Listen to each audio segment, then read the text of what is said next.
إن الحمد لله نحمده ونستعينه ونستغفره ونستهديه ونعوذ بالله من شرور أنفسنا ومن سيئات أعمالنا من يهده الله فلا مضل له ومن يضلل فلا هادي له وأشهد أن لا إله إلا الله وحده لا شريك له وأشهد أن محمدا عبده ورسوله. أما بعد فإن أصدق الحديث كتاب الله تعالى وخير الهدي هدي محمد صلى الله عليه وسلم وشر الأمور محدثاتها وكل محدثة بدعة وكل بدعة ضلالة وكل ضلالة في النار.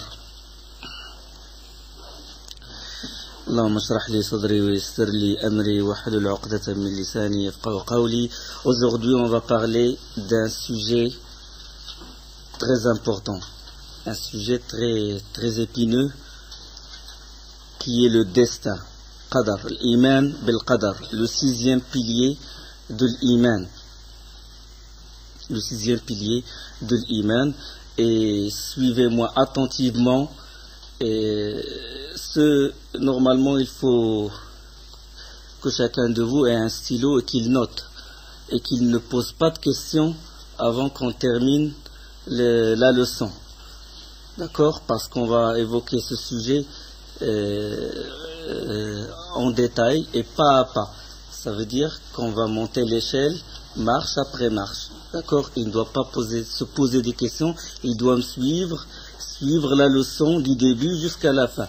Du grand chapitre, des titres, des sous-titres, comme vous faites à l'école. D'accord? Donc, je vais évoquer les bases, les fondements de l'qada ou l'qadar, le dogme, la croyance des gens de la sunna et de la communauté à propos du destin. Et après, Inch'Allah, parce qu'une seule séance ne va pas nous suffire, dans la séance prochaine, Inch'Allah, on va parler des ambiguïtés des gens ou des sectes qui ont mal compris, mal interprété le destin et qui ont dévié de la voie droite d'Allah subhanahu wa ta'ala. Donc avant de rentrer dans les détails du sujet, je voudrais attirer votre attention sur une question qui a été longtemps abordée. C'est que les gens, en majorité, ils disent qu'il ne faut pas trop parler de ce sujet, car ceci mène vers le doute, le scepticisme, la tourmente, et il ne faut pas trop parler au seuil de ce sujet-là, en glisser beaucoup de pieds. Et beaucoup se sont égarés à force d'en discuter. Et l'imam Tahawi, lui-même, rahimahullah, il dit que l'origine du destin est le secret d'Allah concernant ses créatures, secret auquel n'accède ni ange rapproché, ni prophète envoyé. À plus forte raison, un saint wali. Et l'approfondissement et la méditation sur ce sujet n'est que cause de l'abandon divin et n'est que cause de l'abandon divin, une voie de malheur et de misère et à un degré de transgression et de désobéissance. Ça, c'est une parole de l'imam, du grand imam Abu Ja'far Tahawi rahimahullah. Et pourquoi ils ont dit ça? Bon, ils ont pour cela beaucoup d'arguments. Il y a un hadith selon Thawban que le prophète sallallahu alayhi wa sallam a dit: quand on évoque mes compagnons, abstenez-vous. Ou il ne faut pas vous prononcer. On va expliquer. Il dit sallallahu alayhi wa sallam: quand on évoque mes compagnons, abstenez-vous. Quand on évoque les étoiles, abstenez-vous. Quand on évoque le destin, abstenez-vous. إذا ذكر أصحابي فأمسكوا وإذا ذكرت النجوم فأمسكوا وإذا ذكر القدر فأمسكوا. Quand on évoque le destin, abstenez-vous. Il y a un autre hadith de Abu Hurairah radiyallahu anhu que le prophète sallallahu alayhi wa sallam est sorti voir les compagnons un jour et les a vus en train de disputer à propos du destin. Et le visage du prophète sallallahu alayhi wa sallam a rougi de colère. Et il a dit, sallallahu alayhi wa sallam, il a dit: c'est ça ce que je vous ai recommandé, c'est de ça qu'Allah m'a envoyé à vous. Ceux qui vous ont précédés se sont perdus à cause de leur dispute à propos de ce sujet. Ne vous disputez plus à propos de ce sujet. A'azamtu alaykum alla tanaza'u. Fi hadith rapporté par l'imam Tirmidhi, numéro 2133, il est authentifié par Cheikh Al-Albani rahimahullah. Il a dit que la chaîne des rapporteurs est assez bonne. Mais cette règle n'est pas exclusive. pour maintes raisons. Cette règle n'est pas exclusive, qu'il ne faut pas parler du destin et que c'est source de scepticisme et de doute et d'égarement, etc. Cette règle, elle n'est pas exclusive. Il faut bien comprendre les hadiths. Pour maintes raisons. La première, croire au destin, c'est un pilier de l'iman. C'est le 6e pilier de la foi. C'est les piliers de la foi, croire en Allah, croire en ses anges, croire en ses livres, croire en ses prophètes, croire au jour dernier, et le 6e pilier, c'est croire au destin, le qadar. Donc, et on sait que la croyance, elle est précédée par l'ilm, par la connaissance. Donc, il faut qu'on connaisse ce pilier, qu'on le comprenne pour y croire, bien sûr, pour y croire. Donc, c'est un pilier, et il faut qu'il soit éclairci. Deuxièmement, c'est la croyance au destin a été abordée dans le hadith de Jibril. Et vous connaissez le hadith de Jibril qui est dans l'Usul Salaf. Et à la fin du hadith, qu'est-ce qu'il dit le prophète sallallahu alayhi wa sallam? Atakum Jibril yu'allimukum amra dinikum. À la fin du hadith, le prophète sallallahu alayhi wa sallam, il dit, c'est Jibril qui est venu vous apprendre tout ce qui concerne votre religion. Donc, apprentissage. Et dans ce hadith-là de Jibril, qui est venu voir le prophète sallallahu alayhi wa sallam, qui lui a posé, il lui a dit, que signifie l'iman, que signifie l'islam, que signifie l'ihsan, les signes de l'heure, etc., etc. À la fin, le prophète sallallahu alayhi wa sallam a dit, c'est Jibril qui est venu vous apprendre ce qui vous concerne dans la religion. Donc, c'est apprentissage. Donc, vous apprendre le destin qui est évoqué dans le hadith. Ça, c'est une raison que cette règle n'est pas exclusive.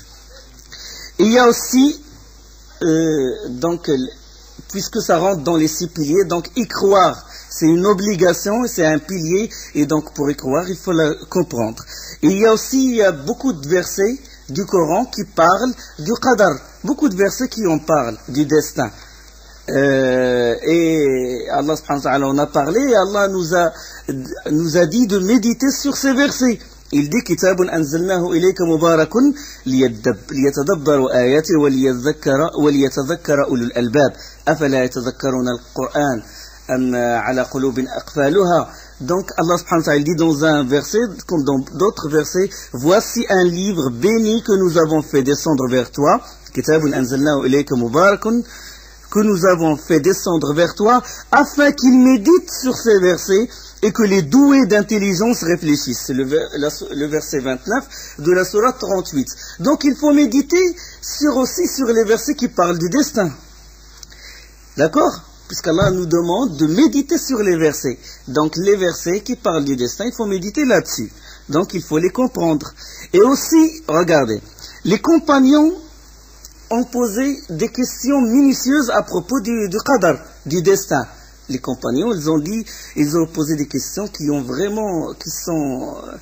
très, très, très précises à propos comme le hadith qui est rapporté par l'imam Muslim, que Suraqa ibn Malik ibn Jus'am a dit au prophète sallallahu alayhi wa sallam, envoyé d'Allah, montre-nous notre religion comme si nous venons d'être créés, ou comme si nous venons d'être nés. Les œuvres qu'on fait maintenant, ont-elles déjà été écrites et l'encre concernant ce qui aura lieu a déjà séché, ça veut dire que ça y est, ce qui est écrit est déjà écrit, ou c'est nous qui débutons ces choses-là? Les œuvres qu'on fait, est-ce que c'est nous qui les débutons? Ou ils sont déjà été écrites? Et le prophète sallallahu alayhi wa sallam a dit, non, ils ont été déjà décrétés et l'encre a déjà séché, l'encre a séché, ça y est, les dossiers et tout, les feuilles ont été classés, et tout ce qui a été écrit, ça a été décidé avant. Et puis le compagnon, Suraqa ibn Malik, il a dit, à quoi sert d'agir?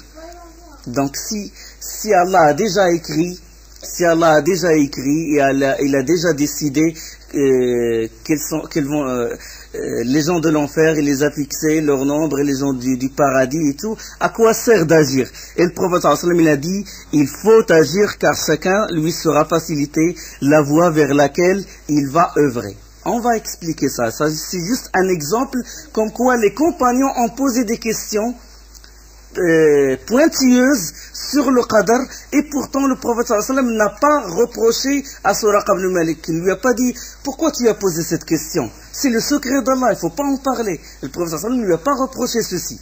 D'accord? Donc ça c'est des preuves comme quoi on peut parler de qadar ou le qadar. Et il y a autre chose que les compagnons ont enseigné à leurs élèves, les tabi'in. On dit tabi'i, celui qui a vécu avec le compagnon, on n'a pas vécu avec le prophète sallallahu alayhi wa sallam. Ils ont enseigné à leurs élèves le qadar, le destin. Et ils les ont testés, comme dans le Sahih de Muslim, que Imran ibn Hussein, il a testé Abu al-Aswad al-Du'ali, son élève. Imran ibn Hussein, c'est un compagnon, Abu Aswad, c'est un tabi'i. Il lui dit, vois-tu ce que font les gens, et s'efforcent de l'accomplir. Et ces choses déjà écrites, ou ce sont des choses qu'ils débutent. Est-ce des choses qui ont été déjà écrites, ou c'est eux qui le font sans que ces choses soient écrites auparavant? Et là, Abu al-Aswad, lui qui rapporte le hadith, il a dit, j'ai répondu, il a été déjà décidé. Tout ça a été déjà décidé. Toutes nos œuvres ont été déjà écrites par Allah subhanahu wa ta'ala. Et là, Imran ibn Hussein, il a dit, n'est-ce pas une injustice? Comment Allah leur a envoyé des prophètes et eux, ils œuvrent et à la fin, tout ça a été écrit par Allah. N'est-ce pas une injustice? Et puis, Abu al-Aswad Ali s'est mis en colère. Il a dit, tout fait partie de la création d'Allah. Allah a tout créé, khaliq kulli shay, y compris nos œuvres, et tout se trouve entre ses mains. Il n'est pas à interroger sur ce qu'il fait. La yus'alu amma yaf'al, il n'est pas interrogé sur ce qu'il fait, mais ce sont eux qui devront rendre compte de leurs actes. La yus'alu amma yaf'al wa hum yus'alun. Et puis Imran ibn Hussein, il a dit qu'Allah te soit miséricordieux, je ne t'ai interrogé que pour te tester. Donc les compagnons, ils ont enseigné le qadar, et ils ont testé leurs élèves, ils ont enseigné le destin. Et les grands savants ont écrit beaucoup de choses, beaucoup de livres à propos du destin. Et si il y a aussi autre chose, si on n'aborde pas ce sujet, les gens vont tomber dans l'ignorance. Peut-être la porte va s'ouvrir à des innovateurs et les égareurs pour faire plonger ou propager leurs ambiguïtés. Donc il faut que les gens de la sunna en parlent. Et il y a aussi, si on ne parle pas du qadar et de ses fruits, on va laisser échapper beaucoup de choses. On va laisser échapper beaucoup de connaissances et beaucoup de bienfaits. Parce que la croyance du qadar, du destin, a beaucoup de...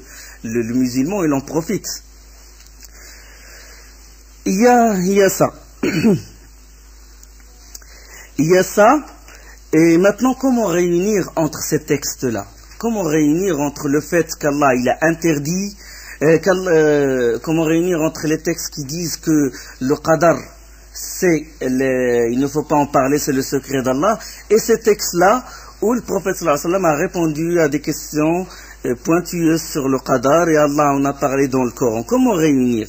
C'est que le prophète sallallahu alayhi wa sallam a interdit d'en parler sans science. Pourquoi l'imam Tahawi a dit le secret d'Allah, il ne faut pas en parler, et au seuil de cette porte ont glissé beaucoup de pieds? Pourquoi? Parce qu'il ne faut pas en parler avec ignorance, sans science, sans argument, à tort et à travers. Et on sait que le fait de parler à tort et à travers et sans argument, ça peut mener la personne à l'enfer. Comme dans Surat al-Muddathir,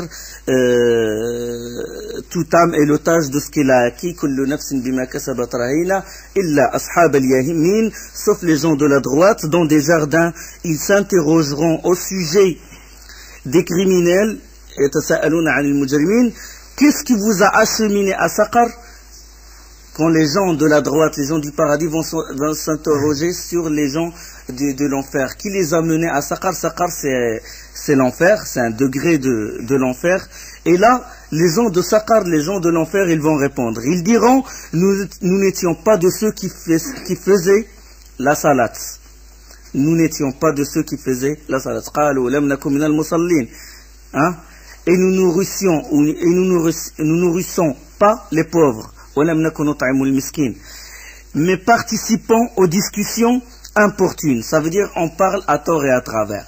Donc le fait de parler à tort et à travers sans argument, ça peut mener la personne à l'enfer, à Saqar. C'est pour ça que les savants, ils ont fermé cette porte.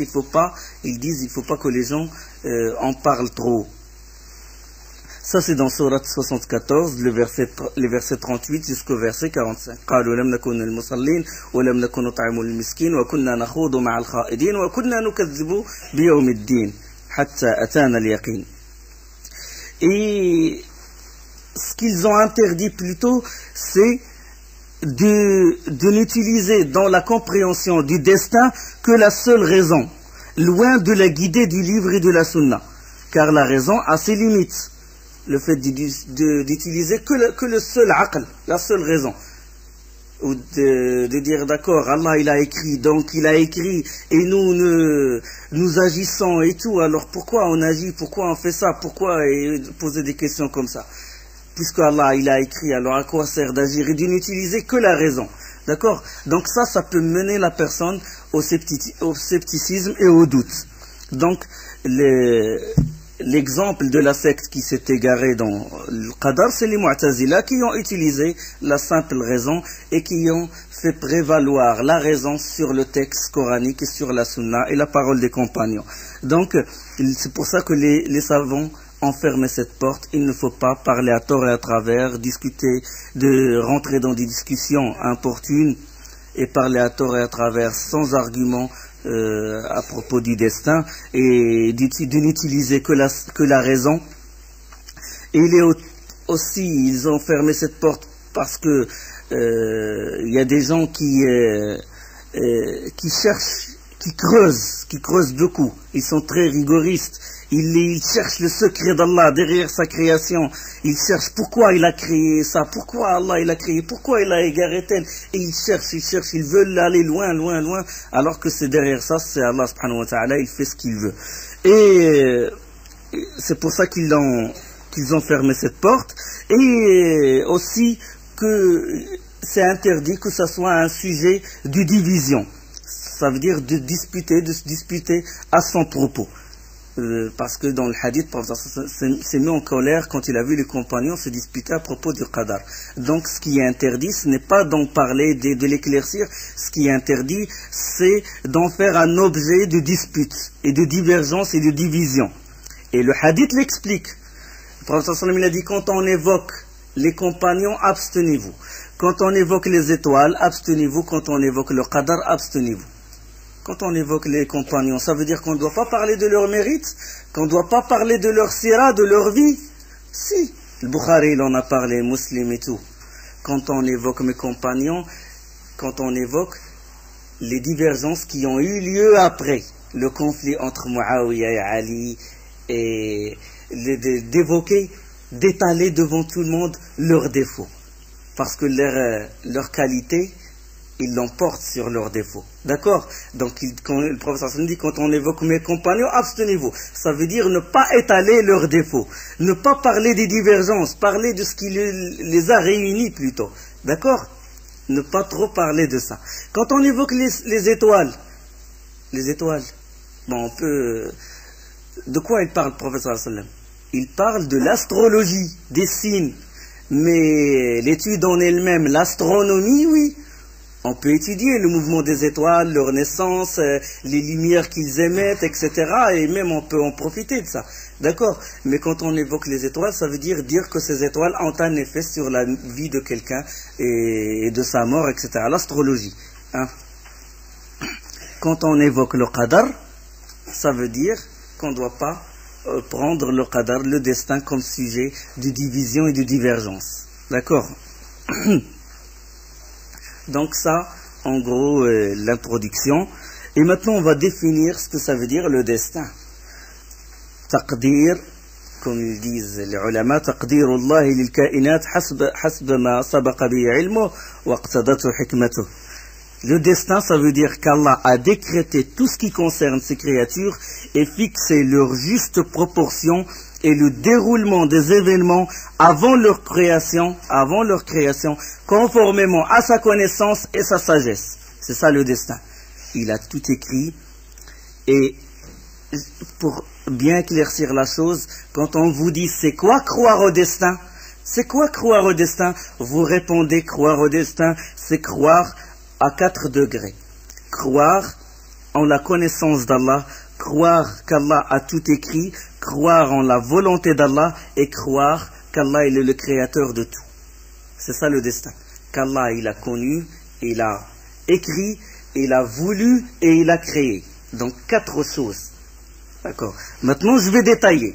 Je vais détailler ce que ça veut dire la connaissance. Donc, croire en la connaissance d'Allah. Croire qu'Allah connaît toutes choses, en globalité et en détail. Connaissance prééternelle, qui n'a pas de début. La connaissance d'Allah subhanahu wa ta'ala n'a jamais été précédée par l'ignorance et ne sera jamais touchée par l'oubli. D'accord? Il a connu en toute éternité qu'il va nous créer et il connaît chacun de nous, il connaît chaque mouvement, il connaît les gens du paradis et il connaît les gens de l'enfer. Éternelle cette connaissance, il n'a pas de début. Vous vous rendez compte? Il n'a pas de début cette connaissance. En toute éternité, il nous a connus, il sait qu'il va créer un monde, il sait qu'il va créer les djinns et les humains, il sait qu'il va créer les gens de l'enfer, les gens du paradis, le paradis, l'enfer, etc. Connaissance qui n'a pas de début. Il connaît comment se déroulent les choses, les états, tous les états, les paroles, les actes, les mouvements, les arrêts, les gens du paradis, les gens de l'enfer, leurs moyens de subsistance, est-ce qu'ils vont vivre heureux, est-ce qu'ils vont vivre malheureux, il connaît toutes choses, mais vraiment chaque mouvement, chaque arrêt, y compris les électrons qui tournent autour du proton, de ce qu'ils disent entre parenthèses de l'infiniment petit à l'infiniment grand. Il connaît toutes choses. Allah subhanahu wa ta'ala il dit وَعِنْدَهُ مَفَاتِحُ الْغَيْبِ La ya'lamuha illahu. C'est lui qui détient les clés de l'inconnaissable, nul autre que lui ne les connaît. Wa ya'lamu ma fil barri wal bahr. Et il connaît ce qui est dans la terre ferme comme dans la mer. Wa ma tasqutu min waraqatin illa ya'lamuha. Et pas une feuille ne tombe sans qu'il ne le sache. ولا حبة في ظلمات الأرض ولا رطب ولا يابس. Et pas une graine dans les ténèbres de la terre, rien de frais ou de sec qui ne soit consigné dans un livre explicite. Dans Surat Al-An'am, le verset 59. Tout mouvement à l'intérieur de la terre, dans les étoiles, toute réaction chimique, tout mouvement des électrons, des protons, des molécules, des atomes, les cellules en eux-mêmes, le mode d'action des gènes, tout il connaît, subhanahu wa ta'ala. Tout, il connaît chaque mouvement. Il connaît chaque mouvement, subhanahu wa ta'ala. Et tout ça, c'est une connaissance qui n'a pas de début. Il n'a pas appris. Il n'a pas appris la physique, la chimie, la biologie, la géologie ou quoi que ce soit. L'astronomie, il l'a connue de toute éternité, subhanahu wa ta'ala. Sans début, cette connaissance. D'accord? Et les clés, dans Surat Al-An'am, c'est lui qui détient les clés de l'inconnaissable. Le prophète sallallahu alayhi wa sallam a dit, les clés de l'inconnaissable, il les a interprétés dans un autre verset. Il a dit sallallahu alayhi wa sallam, ce sont les 5 choses évoquées dans Surat Luqman. Les 5 choses sont les suivantes. Surat Luqman, la Surat 31, le verset 34. La connaissance de l'heure est auprès d'Allah, ça veut dire le jour dernier. Et c'est lui qui fait tomber la pluie salvatrice. C'est lui qui fait tomber la pluie. Ça, personne ne peut la connaître. Et il sait ce qu'il y a dans les matrices. Le bébé, d'accord, mâle ou femelle, heureux, malheureux, sans moyens de subsistance, comment il va vivre, quelle sera sa taille, etc. D'accord, il sait, subhanahu wa ta'ala, ce qu'il y a dans les matrices. Et personne ne sait ce qu'il acquérera demain. Et personne ne sait ce qu'il acquérera demain. Inna Allah indahu ilmu as-sa'a. وينزل الغيث ويعلم ما في الأرحام. Il sait ce qu'il y a dans les matrices et personne ne sait ce qu'il acquérera demain. وما تدري نفس ماذا تكسب غدا. Personne ne sait ce qu'il va faire demain, ce qu'il va lui arriver demain. D'accord? Ça rentre dans les clés de l'invisible. Et personne ne sait dans quelle terre il mourra. Ça, c'est le 5e. Certes, Allah est omniscient et parfaitement connaisseur. Donc ça, c'est les 5 clés de l'inconnaissable. Dans un autre verset, Allah subhanahu wa ta'ala, il dit Huwa Allahu alladhi la ilaha illa hu alimul ghaybi wa shahada. C'est lui, Allah, nul n'est en droit d'être adoré que lui, le connaisseur du ghaib, tout comme du visible. Le connaisseur de l'invisible, tout comme du visible, dans la sourate 59 et le verset 22. Et dans un autre verset, subhanahu wa ta'ala, il dit Inna rabbaka huwa a'lamu biman dalla an sabilihi wa huwa a'lamu bil muhtadin. C'est ton Seigneur qui connaît mieux ceux qui s'égarent de son chemin et il connaît mieux ceux qui suivent la bonne voie dans Surah 68, Surah Noun et le verset 7. Innama ilahukum Allahu alladhi la ilaha illahu wasi'a kulli shay'in ilma. Dans un autre verset, en vérité votre seul Dieu, c'est Allah, en dehors de lui, nul n'est en droit d'être adoré, lui qui embrasse toute chose de sa science. Dans Surah 20 et le verset 98. Donc Allah, il connaît toutes choses, subhanahu wa ta'ala. Imam Muslim, dans le hadith numéro 2649, il rapporte que Imran ibn Hussein l'un des compagnons demanda au prophète sallallahu alayhi wa sallam, il lui a dit, est-ce que les gens du paradis et les gens de l'enfer sont-ils connus auprès d'Allah? Ils sont connus, les gens du paradis, les gens de l'enfer. Le prophète sallallahu alayhi wa sallam, il a dit oui. Et puis Imran ibn Hussein radiyallahu anhu, il a dit alors pourquoi les gens agissent? Et le prophète sallallahu alayhi wa sallam lui a répondu, chacun lui sera facilité la tâche pour laquelle il l'a créé. Kullun muyassarun lima khuliqa lahu. Donc connaissance, le premier degré. Donc ça c'est les bases. Après on va détailler. Avancez, laissez la place pour les frères qui rentrent. Donc, premier degré, la connaissance. Là, on a montré les preuves dans le Coran, les preuves dans le hadith du prophète sallallahu alayhi wa sallam. La connaissance. Il a connu. Maintenant, croire qu'il a connu. Deuxième degré de la croyance au qadar, au destin, c'est de croire qu'Allah a écrit ce qu'il savait de ses créatures. Il l'a écrit, subhanahu wa ta'ala. Il a écrit le déroulement des événements, les termes de chaque âme, le terme fixé dans la table gardée. Il a tout écrit, il a écrit ce qu'il connaît, subhanahu wa ta'ala. Et donc, les preuves dans le Coran qu'Allah il a écrit chaque mouvement, il a écrit les gens du paradis, les gens de l'enfer. Allah subhanahu wa ta'ala يقول ألم تعلم أن الله يعلم ما في السماوات والأرض إن ذلك في كتاب إن ذلك على الله يسير. Allah il dit, ne sais-tu pas qu'Allah sait ce qu'il y a dans le ciel et sur la terre, tout cela est dans un livre et cela est pour Allah est bien facile. Dans Surat 22 le verset 70 où il dit subhanahu wa ta'ala wa kulla shay'in ahsaynahu fi imamin mubin. Et nous avons dénombré toutes choses dans un imam explicite. Imam ça veut dire registre, dans Surat 36 le verset 12. Et dans Surat Al-Anfal, قُلْ لَا يُصِيبَنَا إِلَّا مَا كَتَبَ اللَّهُ لَنَا, dit rien ne nous atteindra en dehors de ce qu'Allah a prescrit pour nous. Dans Surat Al-Anfal, Surat le Butin, le verset 51. Et وَمَا تَكُونُ فِي شَأْنٍ وَمَا تَتْلُو مِنْهُ مِنْ قُرْآنٍ وَمَا وَلَا تَعْمَلُونَ مِنْ عَمَلٍ إِلَّا كُنَّا عَلَيْكُمْ شُهُودًا إِذْ تُفِيضُونَ فِيهِ. Dans Surat Yunus, tu ne t'occupes de rien de conséquent, tu ne récites venant d'Allah rien du Coran, vous n'agissez nulle action que nous ne soyons de vous témoins quand vous vous y engagez. وَمَا يَعْزُبُ عَنْ رَبِّكَ مِنْ مِثْقَالِ ذَرَّةٍ فِي السَّمَاءِ وَلَا فِي الْأَرْضِ. Il n'échappe pas à votre Seigneur le poids d'un atome sur la terre ni dans le ciel. وَلَا يَعْزُبُ عَنْ رَبِّكَ مِنْ مِثْقَالِ ذَرَّةٍ فِي الْأَرْضِ وَلَا فِي السَّمَاءِ. Ni rien de plus infime ou de plus grand. وَلَا أَصْغَرَ مِنْ ذَلِكَ وَلَا أَكْبَرَ إِلَّا فِي كِتَابٍ مُبِينٍ. Que cela ne figure à l'écrit explicite. Tu ne t'occupes de rien de conséquent, tu ne récites venant d'Allah rien du Coran, vous n'agissez nulle action que nous ne soyons de vous témoins quand vous vous y engagez. Il n'échappe à votre Seigneur le poids d'un atome sur la terre, ni dans le ciel, ni rien de plus infime ou de plus grand que cela ne figure à l'écrit explicite. il a écrit tout ça, subhanahu wa ta'ala.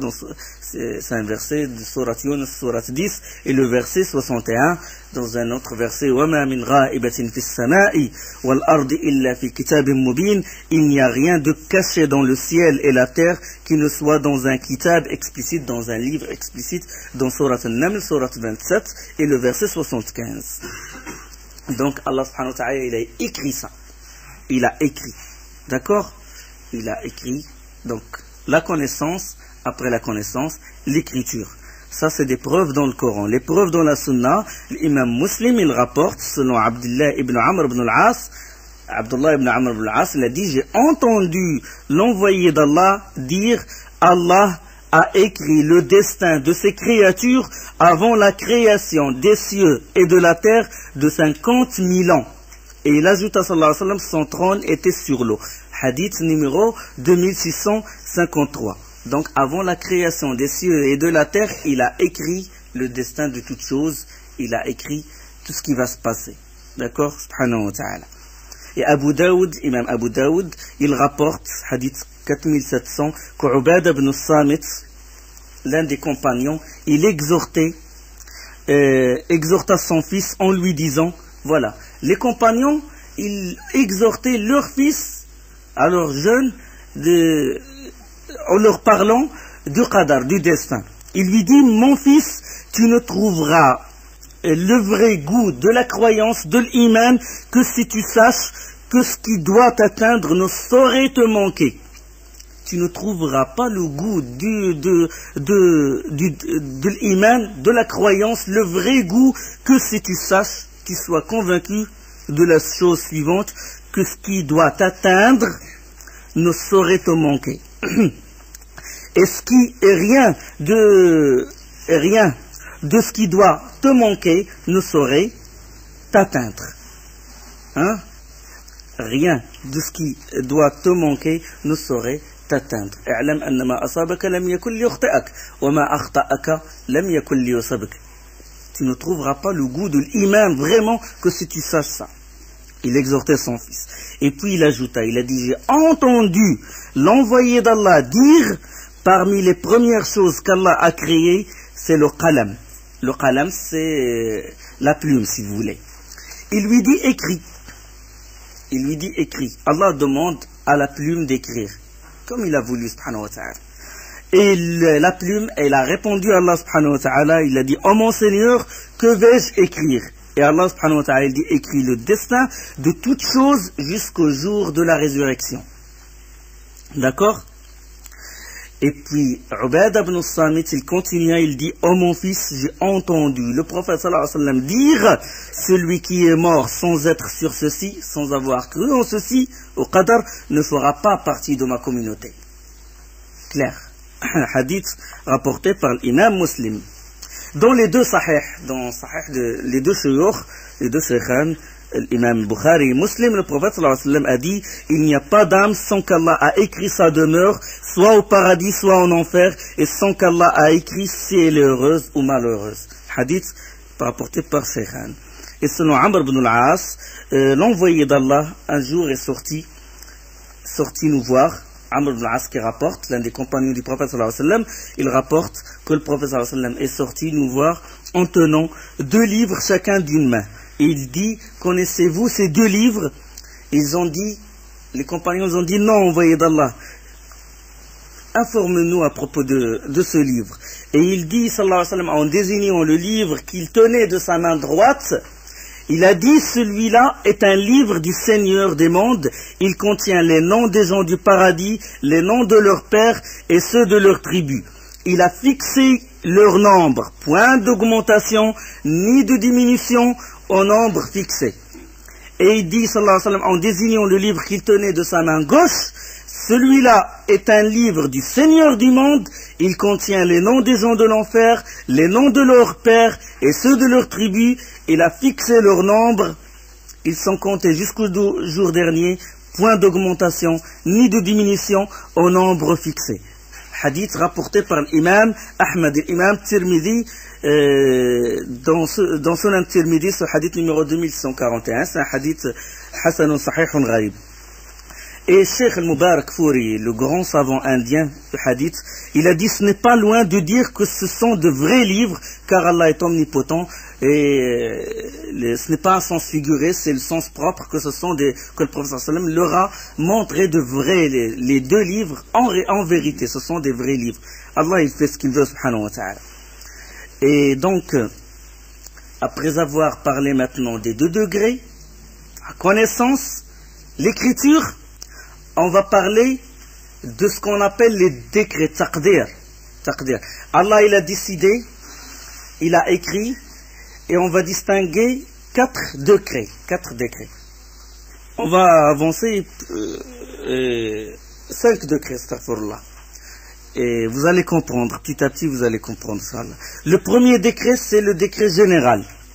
C'est l'écriture de la destinée de toutes choses avant la création des cieux et de la terre. D'accord? Ceci est de 50 000 ans. Quand Allah il créa la plume, il lui dit d'écrire, il a écrit toutes choses. Ça, écrit toutes choses jusqu'au jour de la résurrection. D'accord? Ça c'est le décret général. Allah il a décidé, il a écrit toutes choses. Et puis, il y a un décret quand Allah a pris l'engagement des fils de Adam. C'est comme une deuxième décision qui se ramifie de la première décision. Allah, il a déjà écrit dans la table gardée, mais quand il créa Adam, qu'est-ce qu'il a fait? Subhanahu wa ta'ala, il a essuyé, comme dans le hadith de Bukhari, il a essuyé de sa main droite le dos de Adam et en sorti sa descendance. Allah nous a sortis dans le rêve, dans le monde de l'invisible. Et il a essuyé le dos de Adam de sa main droite comme il veut, subhanahu wa ta'ala. Là, sa main ne ressemble pas à la main des créatures, comme on sait dans l'unicité des noms et des attributs. Et il dit, subhanahu wa ta'ala, j'ai créé cela pour le paradis et ils feront les œuvres de ceux qui rentreront au paradis. Et de nouveau, il essuya le dos de Adam et sortit sa descendance aussi, et dit, j'ai créé cela pour l'enfer et ils feront les œuvres de ceux qui rentreront en enfer. D'accord? Ça c'est dans le hadith al-Bukhari. Donc ça c'est un deuxième décret si vous voulez. D'accord? C'est une décision qui a lieu quand il a créé les cieux, quand il a créé Adam. Sinon il a déjà tout écrit dans la table gardée au premier décret, ce qu'on appelle le décret général. D'accord?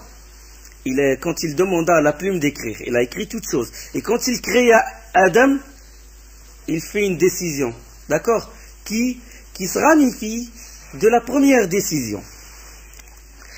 Le hadith al-Bukhari, j'évoque son début, on interrogea Omar ibn Khattab à propos du verset suivant, dans Surat al-A'raf, Surat 7, le verset 172. Et quand ton Seigneur tira une descendance des reins ou du dos des fils d'Adam et les fit témoigner sur eux-mêmes, ne suis-je pas votre Seigneur? Ils répondirent, mais si nous en témoignons. وَإِذْ أَخَذَ رَبُّكَ مِنْ بَنِي آدَمَ مِنْ ظُهُورِهِمْ ذُرِّيَّتَهُمْ وَأَشْهَدَهُمْ عَلَى أَنفُسِهِمْ أَلَسْتُ بِرَبِّكُمْ قَالُوا بَلَى شَهِدْنَا. Allah, il a essuyé le dos de Adam. Il a sorti sa descendance comme il veut. Nous ne nous souvenons pas de ce décret-là. D'accord?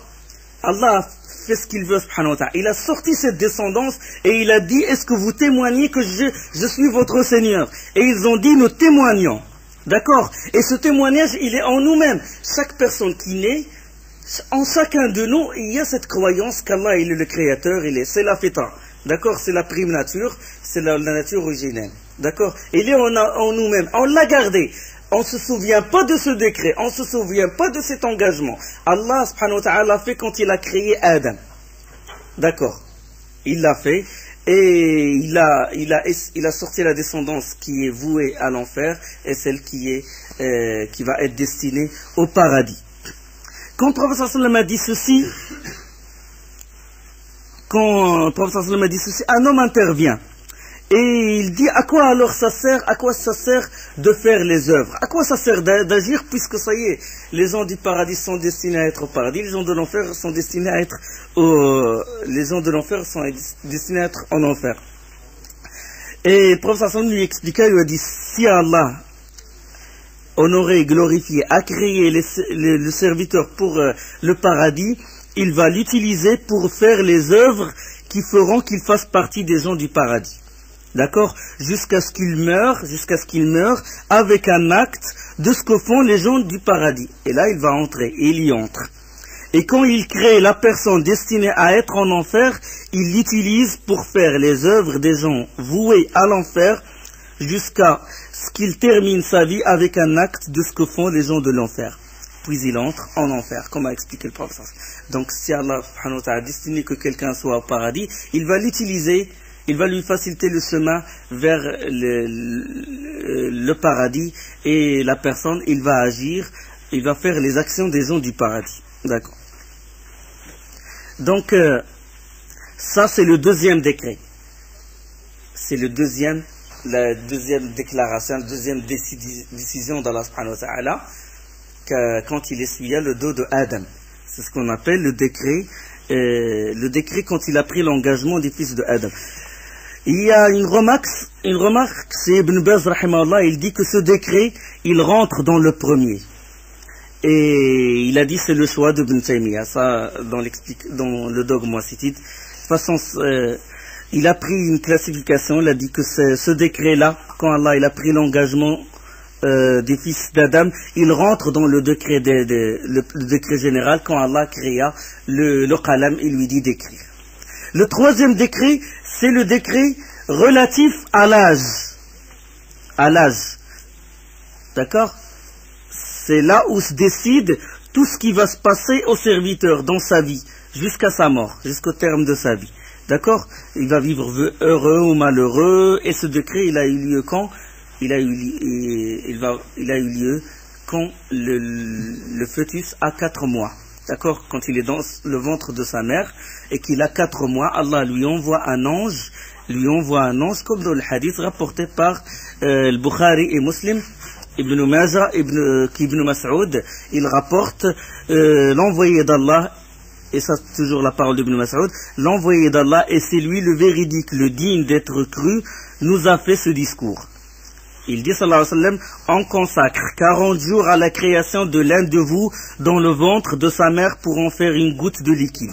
Puis on en fait une masse ou une adhérence, une masse accrochée dans la même période. Donc 40 jours plus 40 jours. Puis on en fait un bol de mastication dans la même période.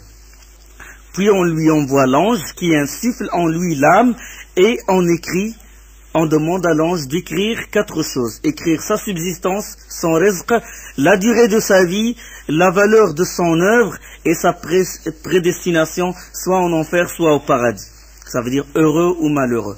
Donc, en ce moment-là, il y a une décision qui est contemporaine à l'insufflement de l'âme dans l'être humain. D'accord? Quand Allah il envoie l'ange, il écrit. Il y a une écriture, et une écriture de l'âge, est-ce qu'il va être heureux ou malheureux, sa subsistance, etc. D'accord? C'est un décret relatif à l'âge. D'accord? Il se fait quand le bébé a 4 mois dans le ventre de sa mère. D'accord? Et tout ça se ramifie du premier décret, le décret général qui est dans la table gardée. D'accord? Parce qu'il y a différentes écritures. Et il y a ce qu'on appelle le décret annuel. Et le décret annuel, il se décide la nuit du destin. Quand Allah subhanahu wa ta'ala, il dit Inna anzalnahu fi laylatin mubaraka, inna kunna munzirin, fiha yufraqu kullu amrin hakim. Allah il dit nous l'avons fait descendre en une nuit bénie. Nous sommes en vérité celui qui avertit, durant laquelle, ça veut dire durant cette nuit, est décidé tout ordre sage, une nuit où tout ordre, ou bien une nuit où tout ordre de sagesse est dressé. Ou durant cette nuit est décidé tout ordre sage. Donc durant cette nuit est décidé ce qui va se passer durant l'année. Il y a une écriture spéciale, toujours qui se ramifie de l'écriture, de la première écriture. D'accord? Il y a la grande décision d'Allah dans la table gardée, ce qu'il a écrit dans la table gardée, et puis quand il a essuyé le dos de Adam, et puis le décret quand on a 4 mois, et puis le décret annuel où il y a une décision qui se fait de ce que va le déroulement des événements, de ce que va vivre le serviteur d'Allah durant toute une année. D'accord? Durant cette nuit, ils sont écrits, et c'est écrit ce qui va se dérouler durant l'année: mort, naissance, élévation, rendre honorable telle personne, rendre humilié ou humiliation de telle personne, subsistance, pluie, même les pèlerins, il va être décidé, les personnes qui vont faire le pèlerinage, etc. Comme c'est rapporté par Ibn Omar, Ibn Abbas, Hassan al-Basri, Saïd ibn Jubair. Donc ça, c'est dans Tafsir ibn Kathir, Fath al-Qadir, Shawkani, Izad al-Masir, Ibn al-Jawzi, wa subhanakallahum bihamdik, ashhadu an la ilaha illa ant, astaghfiruka wa atubu ilayk.